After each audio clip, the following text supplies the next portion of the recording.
একটা একেবারে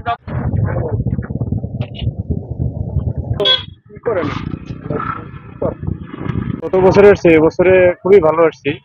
বাসা থেকে বের হয়েছি, বের হওয়ার পরে আর এ পর্যন্ত কোথাও কোনো জ্যামে আটকাই নাই, রোডেও কোনো ঝামেলা হয় নাই। ক্লিয়ার ভাবে এ পর্যন্ত আসছি, আশা করি সামনেও ভালোভাবে যাবো। কিন্তু আর বেপরোয়া ভাবে গাড়ি চালাচ্ছি না, যতটুকু নিজের নিয়ন্ত্রণের ভিতরে অতটুকু এইভাবে চালাচ্ছি। ঈদ যাত্রায় আমরা তো আসলে ছুটি পাই।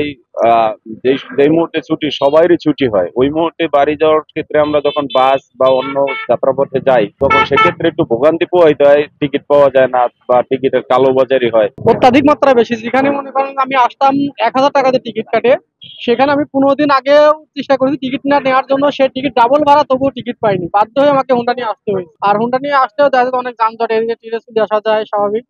মূলত তুলনামূলকভাবে এবার মোটামুটি ঈদে রাস্তাটা এখন একটু ক্লিয়ার আছে, মোটামুটি ততটা যানজটের একটা প্রভাব পড়েনি রাস্তা। ঠিক আছে, তো সেক্ষেত্রে যে সুবিধা হয়েছে যে অলিগলি দিয়ে আমরা ভিতর দিয়ে এই দুই চক্র যান আমরা নিয়ে আসতে, এইটা আসলেই একটু ঝুঁকিপূর্ণ। ঠিক আছে, যদিও অ্যাভয়েড করা উচিত, কিন্তু আসলে আমি এটাকে সাপোর্ট করি ব্যক্তিগতভাবে। আবার মানে এটা আসলে বাচ্চা নিয়ে একটু ঝুঁকিপূর্ণ, কিন্তু আসলে যে রাস্তায় যে বিড়ম্বনা তার থেকে ভালো।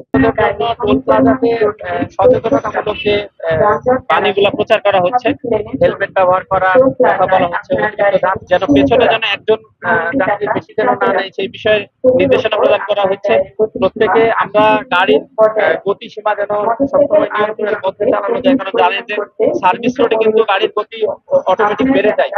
সেই বিষয়গুলোতে আমরা সচেতনতার ব্যাপারগুলো ইঙ্গিত করছি এবং আলহামদুলিল্লাহ এখন পর্যন্ত মোটরসাইকেল যান চলাচলের ক্ষেত্রে কোনো ধরনের দুর্ঘটনার সংবাদ আমরা পাইনি এবং আশা করছি যে এবার সেরকম কোনো সমস্যা ইনশাআল্লাহ হবে না। जेनेक्स से शिफ्ट करो, लाइफ के लिफ्ट करो।